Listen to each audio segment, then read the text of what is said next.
Assalamualaikum warahmatullahi wabarakatuh. Selamat datang kami ucapkan kepada para siswa, khususnya siswa kelas 9 di channel Guru Muda ini.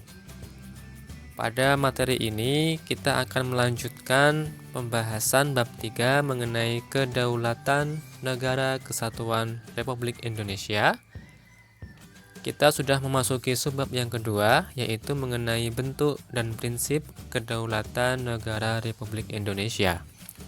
Pada video yang pertama, kita sudah membahas mengenai hakikat kedaulatan, di mana kita telah mengetahui telah banyak teori-teori kedaulatan yang ada di dunia ini.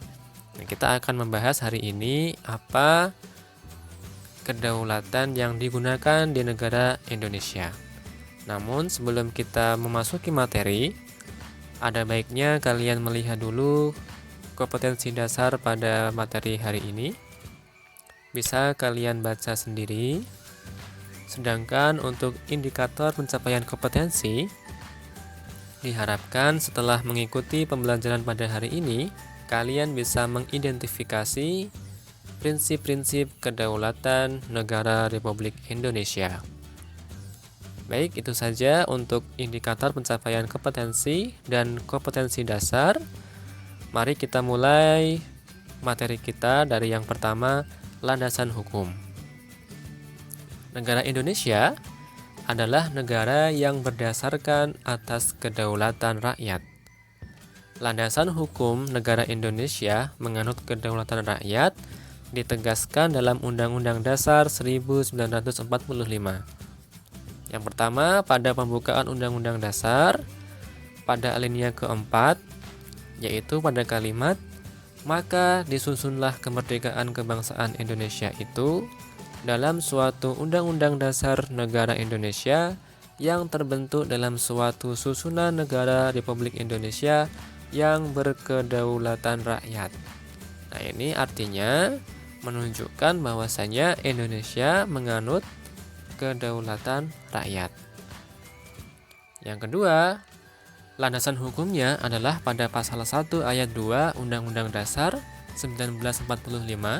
Di sana disebutkan bahwasanya kedaulatan berada di tangan rakyat dan dilaksanakan menurut Undang-Undang Dasar.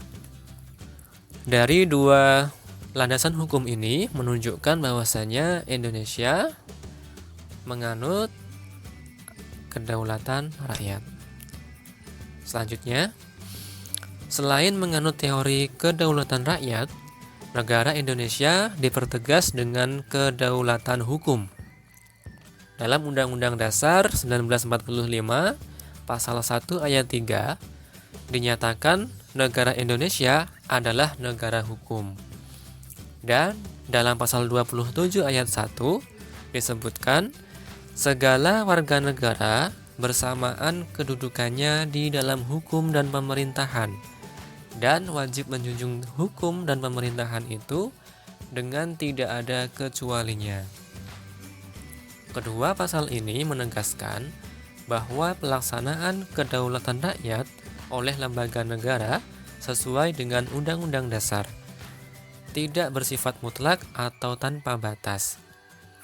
Kekuasaan, tugas, dan wewenang lembaga negara dilaksanakan sesuai dengan peraturan perundang-undangan yang berlaku. Jadi, kalau kemarin video yang pertama kita telah membahas macam-macam teori kedaulatan yang ada di negara ini. Nah, Indonesia menganut kedaulatan rakyat dan kedaulatan hukum. Nah, landasan hukumnya telah kita sebutkan tadi.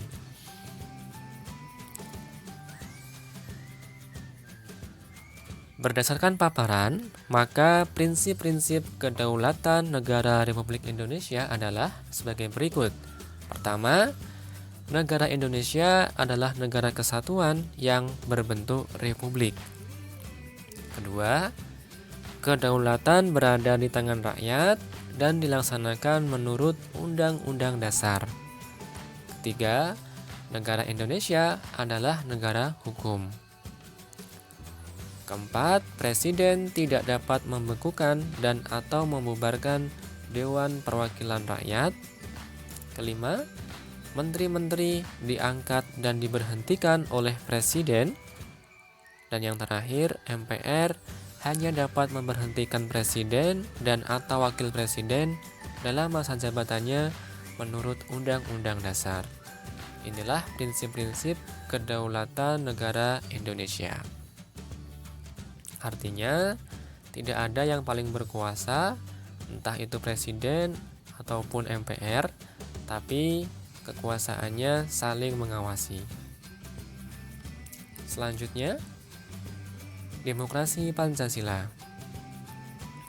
Kita telah mengetahui bahwa negara Indonesia adalah negara yang berdasarkan demokrasi Pancasila.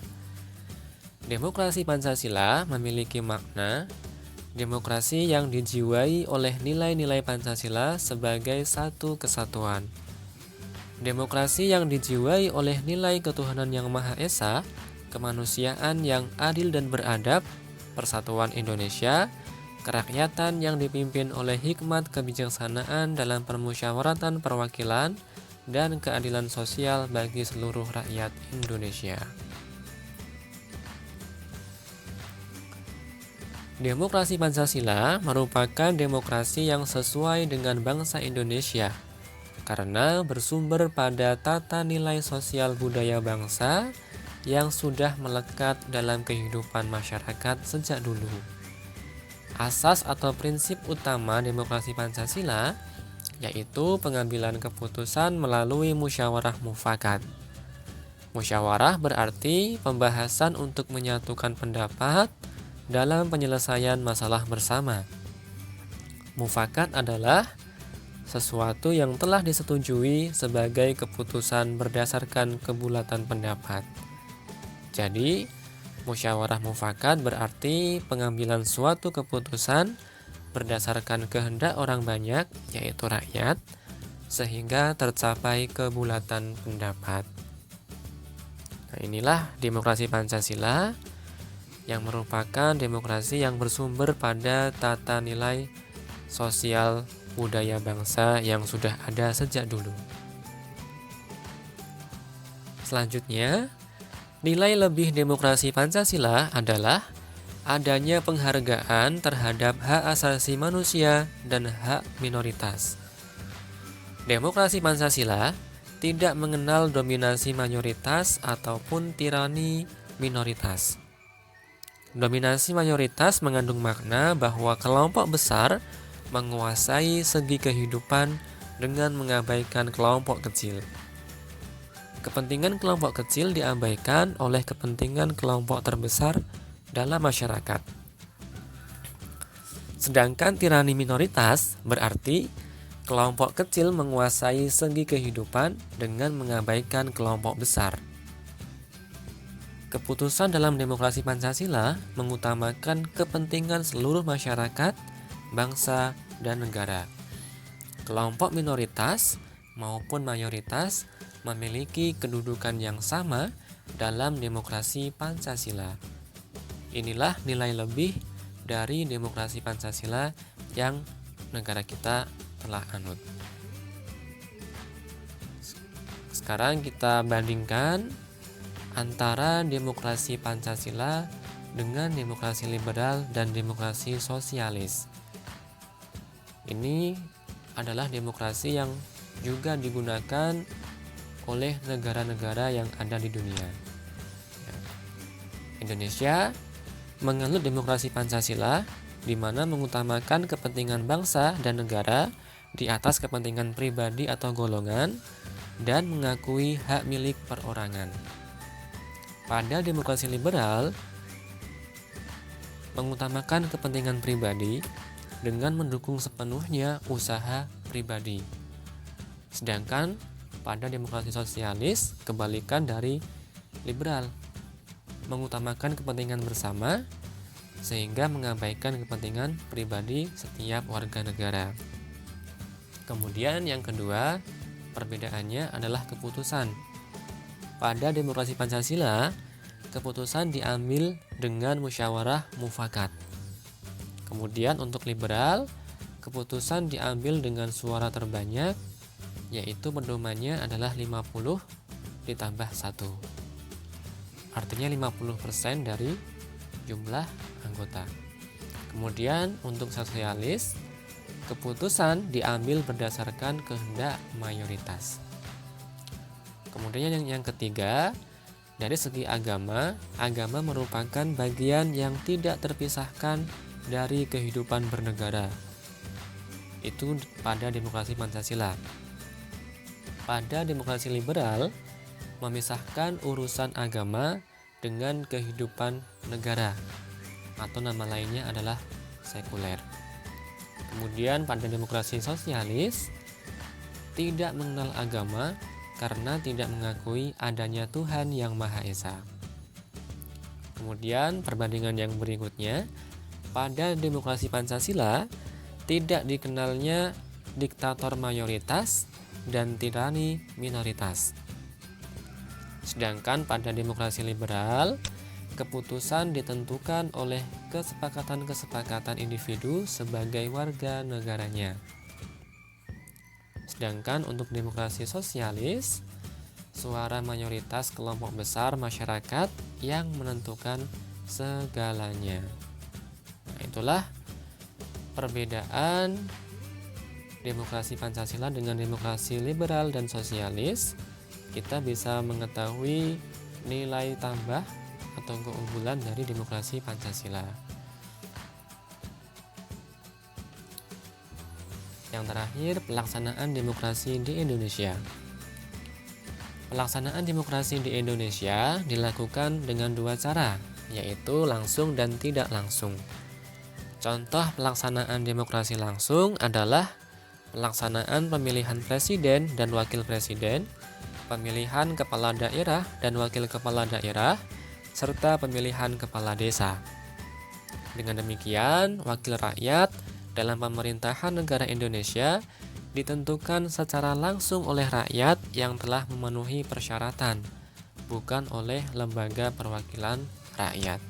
Itulah yang dinamakan dengan demokrasi langsung di Indonesia. Kemudian contoh pelaksanaan demokrasi tidak langsung adalah adanya lembaga perwakilan rakyat yang bertugas untuk menyampaikan aspirasi dan amanat rakyat dalam pemerintahan. Wakil-wakil rakyat yang akan duduk di DPR, DPD, dan DPRD dipilih oleh rakyat secara langsung melalui pemilihan umum. Nah, artinya ada demokrasi yang tidak langsung, di mana rakyat memilih perwakilannya yang akan duduk di DPR, DPD, dan DPRD. Selanjutnya, pemilihan umum merupakan perwujudan dari kedaulatan rakyat dan demokrasi. Selain itu, peranan rakyat dalam mewujudkan kedaulatannya tidak hanya melaksanakan pemilu, akan tetapi dapat dilakukan dengan cara berperan aktif memberikan masukan, usulan, dan kritikan objektif kepada pemerintah, serta mengawasi jalannya roda pemerintahan.